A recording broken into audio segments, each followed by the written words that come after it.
नमस्कार, स्वागत है आपका फास्ट न्यूज इंडिया के इस बुलेटिन में खबरों के साथ। मैं स्वाति और आइए नजर डालते हैं आज की तमाम बड़ी खबरों पर। लेकिन सबसे पहले रुख करते हैं उत्तराखंड की प्रमुख खबर की ओर। उत्तराखंड में विकास नगर तिलक भवन के समक्ष आज धरना प्रदर्शन कार्यक्रम कांग्रेस के द्वारा आयोजित किया गया, जिसमें प्रमुख रूप से उत्तराखंड के पूर्व कैबिनेट मंत्री एवं कांग्रेस के कदावर नेता नव प्रभात ने प्रदेश व केंद्र सरकार को नकारा बताते हुए पूरी तरीके से घेर लिया।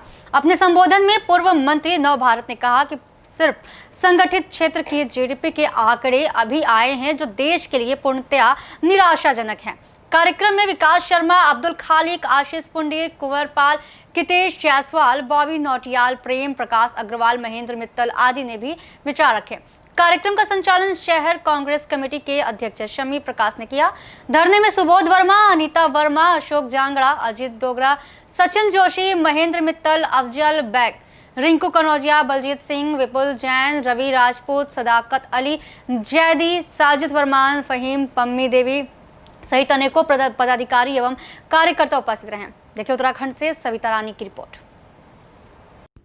नमस्कार, मैं Savita Rani, fast news India, Vikasnagar, Dehradun, Uttarakhand से इस समय कांग्रेस भवन के बाहर में मौजूद हूं, जहां पर धरना प्रदर्शन किया जा रहा है बेरोजगारी को लेकर। स्तंभ तोड़ दिए, सारी के सारी संस्थाएं तोड़ दी। आप किसी चीज का हिसाब देने के लिए तैयार नहीं है, क्योंकि आप ये सोचते हैं कि जो हम सोचेंगे बस वही है और उसके अलावा कुछ हो नहीं सकता। और इसका नतीजा साथियों ये मत सोचिएगा कि 1 या 2 महीने में बंद हो जाएगा, 3 महीने बाद खत्म हो जाएगा। नहीं होगा, ये एक लंबी चोट है।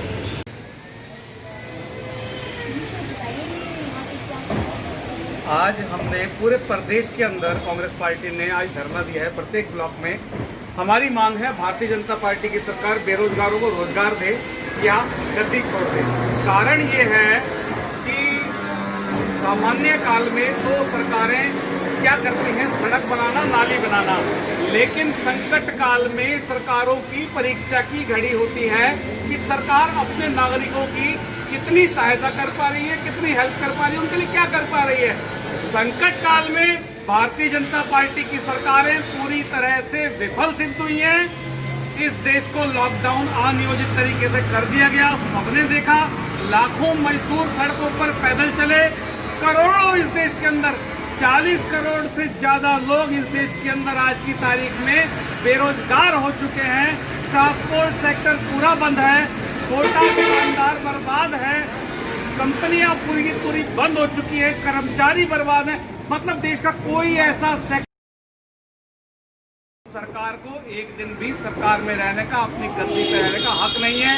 हमारा सीधा सीधा सरकार से कहना है कि बेरोजगारों को रोजगार, आत्मनिर्भर बनिए। मतलब सरकार की जितने भी PSU थे वो सब के सब बेचने, सरकार को एक दिन भी सरकार में रहने का, अपनी गद्दी पे रहने का हक नहीं है। हमारा सीधा सीधा सरकार से कहना है कि बेरोजगारों को रोजगार दो। अगली खबर भी उत्तराखंड से ही है। उत्तराखंड के जिला उधम सिंह नगर गदरपुर से आ रही है। जी हाँ, इन दिनों बंगाली समुदाय के जाति प्रमाण पत्र से पूर्वी पाकिस्तानी बांग्लादेशी शब्द हटाने व आरक्षण की मांग को लेकर उधम सिंह नगर जिले के विभिन्न क्षेत्रों में बंगाली समाज के लोग जागरूकता अभियान के माध्यम से सरकार से बंगाली समाज के जाति प्रमाण पत्र से पूर्वी पाकिस्तानी बांग्लादेशी देशी शब्द हटाने व अनुसूचित जाति का दर्जा दिए जाने की मांग कर रहे हैं। तो इसी कड़ी में राष्ट्रीय बजरंग दल के कार्यकर्ताओं ने जन जागरण मुहिम की शुरुआत करते हुए लोगों को जागरूक करते हुए कह रहे हैं कि हम सभी को एक होकर सरकार से मांग करना होगा, तब जाकर बंगाली समुदाय की समस्या समाप्त हो पाएगी। तो इस दौरान राष्ट्रीय बजरंग दल के कार्यकर्ताओं ने कहा कि भारत के अन्य किसी राज्य के बंगाली समुदाय के जाति प्रमाण पत्र में पूर्वी पाकिस्तानी बांग्लादेशी शब्द नहीं लिखा हुआ आता है, लेकिन उत्तराखंड के बंगाली समुदाय के जाति प्रमाण पत्र में लिखा हुआ आता है, जिस कारण बंगाली समाज को शर्मिंदगी महसूस होती है। और कहा कि भारत के 7 राज्यों में बंगाली समुदाय को अनुसूचित जाति का दर्जा दिया जाता है, लेकिन उत्तराखंड में नहीं दिया जाता, जिस कारण बंगाली युवा पढ़ने लिखने के बावजूद भी सरकारी नौकरी से वंचित रह जाते हैं। देखिए गदरपुर से शाहनूर अली की स्पेशल रिपोर्ट। बंगाली समाज को जो जाति प्रमाण पत्र निर्गत किए जाते हैं, उनमें से पूरी पाकिस्तान व बांग्लादेश शब्द हटे। इनको अनुसूचित जाति में शामिल कर इन बंधुओं को आरक्षण का लाभ दिया जाए। इन 2 मांगों को लेकर राष्ट्रीय बजरंग दल के कार्यकर्ता वार्ड नंबर 3 से घर घर इन्होंने जाकर मुहिम की शुरुआत की है। माताओं बहनों से निवेदन किया कि इसके विरुद्ध खड़े हों, जिससे कि केंद्र सरकार और राज्य सरकार हमारी मांगें सुने और ये शब्द जो पूर्वी पाकिस्तान बांग्लादेश है ये तुरंत हटे। खबर है यूपी के प्रयागराज के थाना सिविल लाइन अंतर्गत, जहां आप पार्टी ने कहा कोरोना घोटाला हाई कोर्ट के सिटिंग जज की एसआईटी के बिना निष्पक्ष जांच संभव नहीं। आम आदमी पार्टी योगी सरकार में ऊपर से नीचे तक हुआ घोटाला, निष्पक्ष जांच नहीं कर सकते सरकारी अधिकारी। आम आदमी पार्टी ग्राम पंचायत से प्रदेश के मेडिकल सप्लाई कॉरपोरेशन तक हुआ है घोटाला।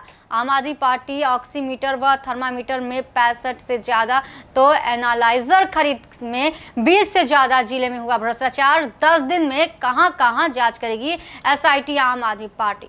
सुल्तानपुर जनपद से योगी सरकार की इस भ्रष्टाचार और घोटाले की कड़ियां खुलनी शुरू हुई थी और आम आदमी पार्टी इन घोटालों पर लगातार नए खुलासे कर रही है। इस भ्रष्टाचार और घोटाले का दायरा 65 जिलों से ज्यादा अर्थात पूरे प्रदेश में फैला हुआ है। आम आदमी पार्टी का साफ मानना है कि इस महाघोटाले की जांच सीबीआई से कराई जाए अथवा फिर हाईकोर्ट के सिटिंग जज की अध्यक्षता में एसआईटी बनाकर पूरे मामले की जांच हो।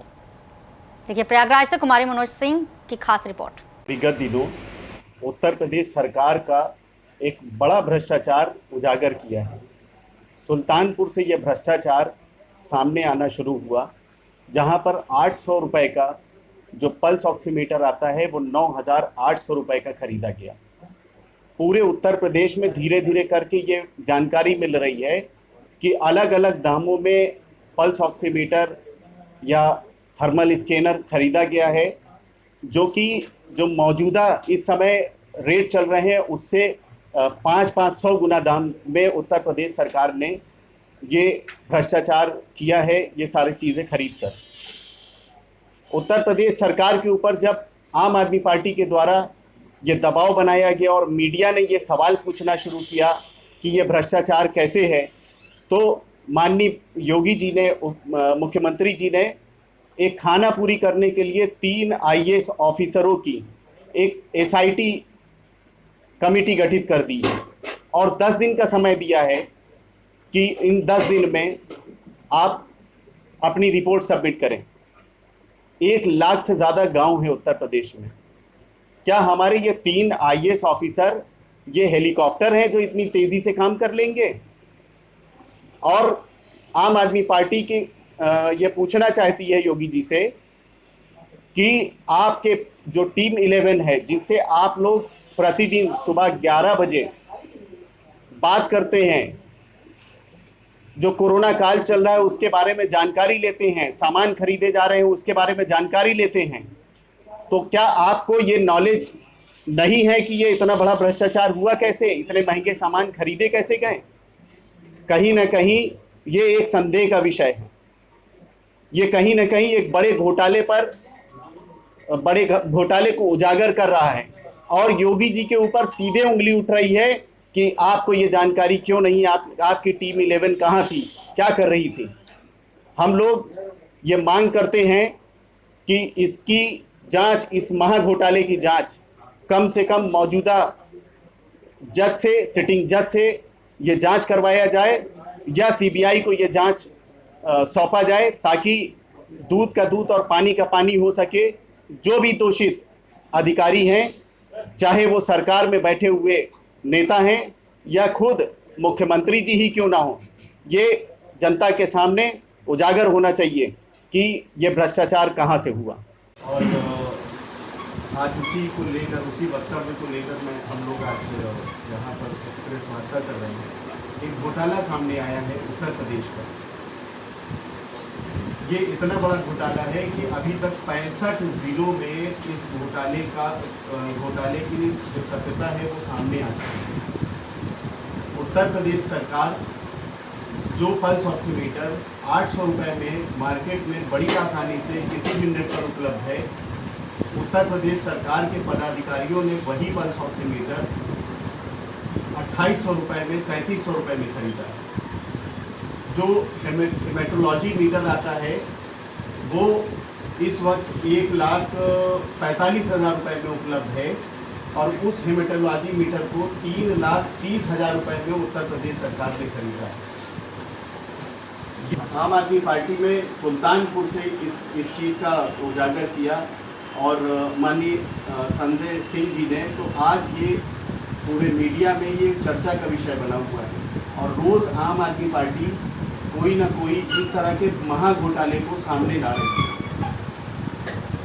हम लोग इसकी कड़ी निंदा करते हैं और योगी जी से ये पूछना चाहते हैं कि ये आपने जो टीम 11 बनाया है, डेली आपसे सुबह 11 बजे बात होती है और जो ये खरीद फरोख्त उत्तरदायी तो ज़रूर होती होगी, और अगर जानकारी हो रही है तो आपने उसके ऊपर एक्शन क्यों नहीं लिया।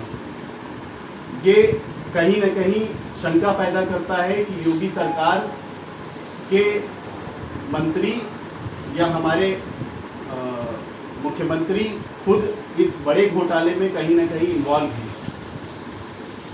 और पकड़ना शुरू हो गया है।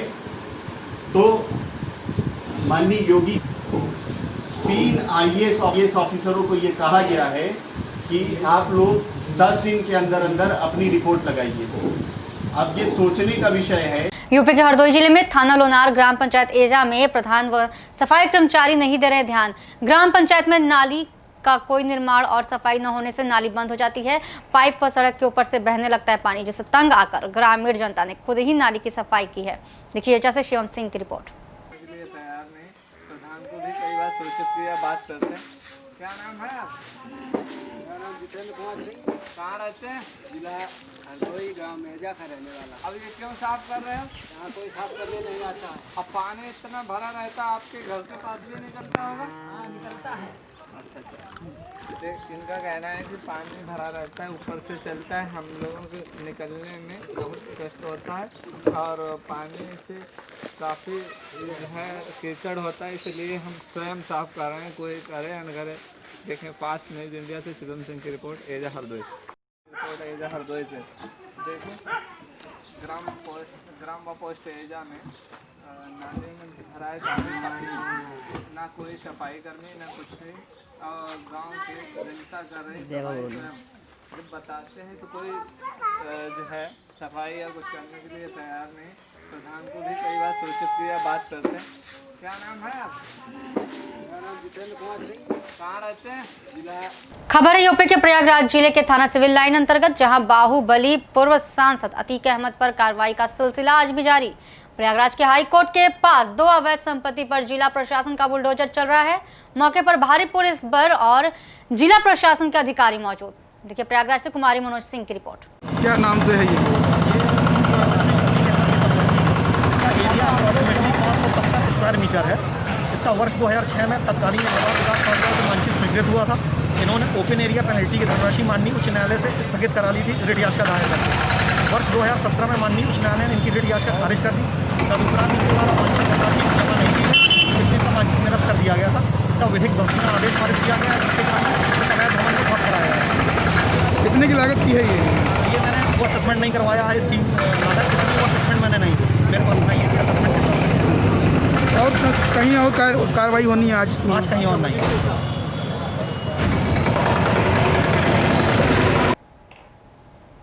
तो थे भी के समाचार, आगे कुछ खास खबरों के लिए बन रही है फास्ट न्यूज़ इंडिया के साथ। धन्यवाद।